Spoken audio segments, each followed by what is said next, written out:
There's a concept I've been thinking about the last couple days, and on the surface, it seems pretty simple. Seems pretty black and white. Seems just very simplistic in nature, but I think it has a lot of depth, and I think it's a perception that a lot of people in the trading card game industry don't have. They don't really analyze that much, and that is the concept of a bifurcated market in the trading card game industry, in Flesh and Blood and many other TCGs, where you have consumers who are interacting with your product in two separate ways.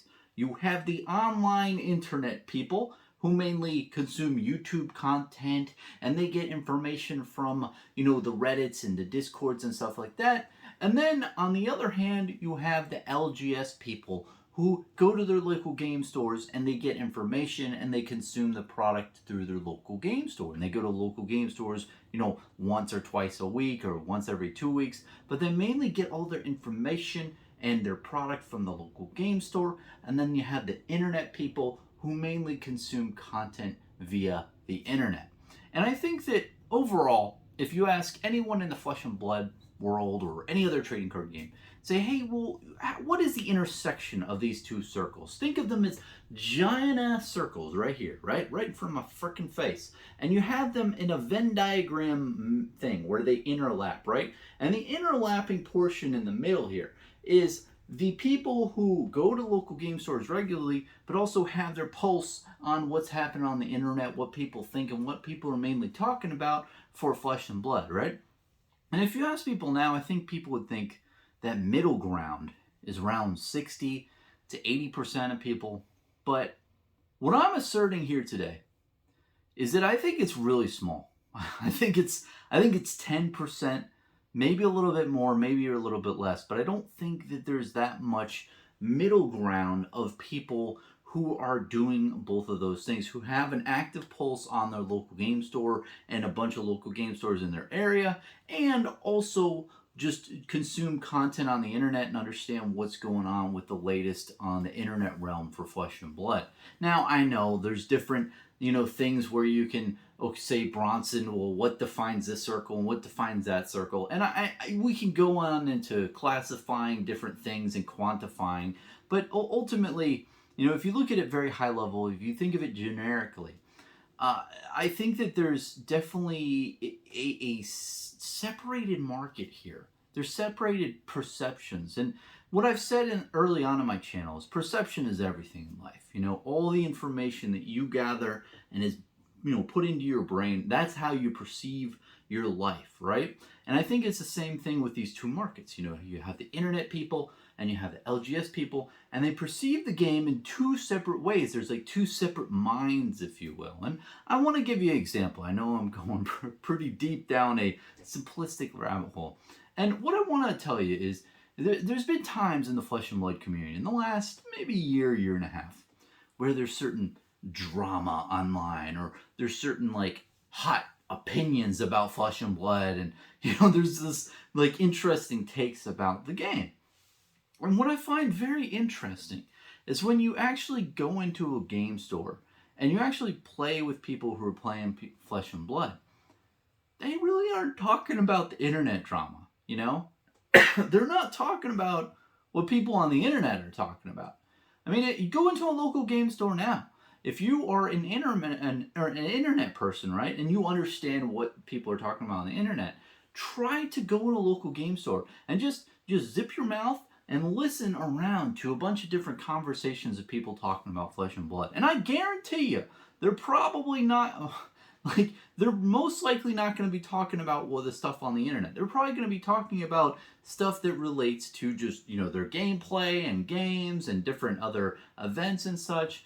It's a completely different rhetoric and verbiage, and it's a different mindset and brain in a way.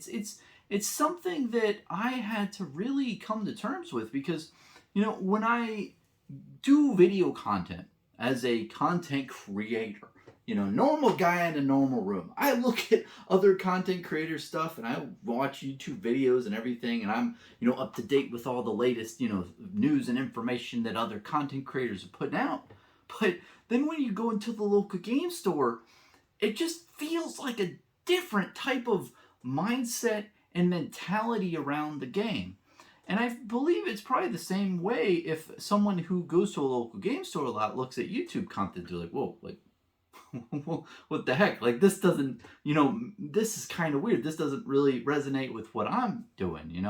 And I know I'm speaking very high level and very generically, and this isn't going to be for every case in the book. It's always case by case basis, but I think that what I'm asserting here is that there's really different types of just markets in this game, but different types of mentality.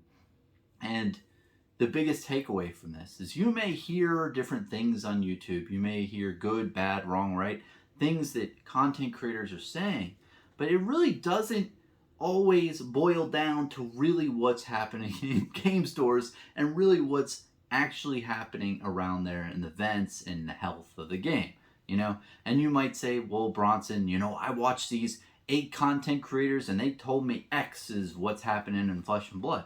Well, another concept too is, a lot of times, maybe the top 2 popular YouTube content creators, they make a video talking about X, and then 6 other content creators just dissect and say, hey, let's talk about what they talked about, and then they make videos on what, they just copy and put their own spin on. And I'm not saying anything's wrong with that, man. Of course, like, if there's a hot topic out there, I'm going to want to talk about it. Everyone else is going to want to talk about it. We're all going to want to talk about the hot topic that's on the internet, right? But, the information is kind of interesting into effect of, like, we're all just motivated by clicks and views at the end of the day, if you think about it. Like, all in all, we're not trying to really put out content that is reflective of like a certain thing. We're really just trying to get clicks and views, if you think about it. So our content is more skewed to those types of subject matter, and we like harp on those. And even though that subject matter that we're talking about may be important, it might not be as big as it really seems. And I'm thinking through this right now as I'm recording, but ultimately that is also a factor. Is that some cool things might be happening at the local game stores, some really like heartwarming things, but would those videos get good clicks or views? Or a lot of the times I think it's an even different scenario where a lot of content creators, including myself, we don't go to local game stores as much as we can. I record my videos at 1 a.m. to 4 a.m. in the morning. So I don't really have as much time and energy to go to local game stores. I really wish I did. Especially the Haven Game Store. Link down below, Bronson ! for 10% off single cards. Now I use that a lot, and I love the guys over there. But you get my point, is that a lot of content creators, they spend a lot of time, especially the ones who edit. If you edit out there, man, you're spending a lot of time editing your videos. I know you are. I see you out there. They're spending, if a content creator is editing content, unless they're like really like good at it, sometimes it takes like 2 to 6 hours to edit it down a 10-minute video, with the music and all the lighting and the green screens and all that stuff. It takes time and effort to do that, right? So all that time and effort of them pumping out 2 to 3 videos a week, they don't have time to go to the local game stores as much as other people. We only have a certain amount of times in our lives. So what I'm saying and what I'm asserting there is that maybe content creators don't have as good of a pulse on the local game store scene, right, as people who just go to local game stores regularly or go more than the people who are making content. So that is really another reason why the internet people have more of a different mindset than the LGS people. And, the one thing I would hate to do in this video is really segment the, people out there and really, pull us apart as a Flesh and Blood community. We're all in love with the best damn trading card game out there. And I don't want to make it seem like there's a schism or anything like that. We're all part of the same community. It's just there's a different mindset and there's a different perception of different things at different times that it's really important to notice and really important to really realize out there. And I think I just want to shed light upon that and really ask if anyone out there has any opinions on this, and please comment down below. I'd be really interested to hear your thoughts and opinions on this concept, because, you know, I just have noticed many times, like the people who are in the local game store, you know, I've been, I play a couple games, or I played games with many different people. And there are some people who are just like, yeah, I don't go online. I don't go on the internet. I don't, or like, they go on the internet, but they don't like check up on the Flesh and Blood stuff, like the YouTube channels and the Reddits and everything. They don't really care about that. They just like to go in the game store, play a bunch of games, have fun, and leave and go on with their lives, which is great. It's just, I don't think that people out there in the whole industry understand that concept and really understand the middle ground of that Venn diagram of the internet market and the people who go to local game stores regularly. I don't think they understand that it's not as big as they think, that the intersection. So it's really the whole point of this video, and I've been really thinking about it hard lately, because it's just it's a very interesting concept, because a lot of times you'll see out there like the health of the market, the health of the game, and all this stuff, and it's really hard to analyze. It's really hard to quantify, and there's a lot of numbers and things you can point to, but it's really tough to really analyze the game as a content creator and make opinions, and ultimately, you know, we gotta make opinions in order to make content, you know. If we don't have opinions, or if we're just reading stuff off, that's not really entertaining at all. You know, we need to make certain opinions and assumptions and reasoning and logic out there. I just think that it's really interesting how things may not appear as they really are. And I'll really end it off with this analogy.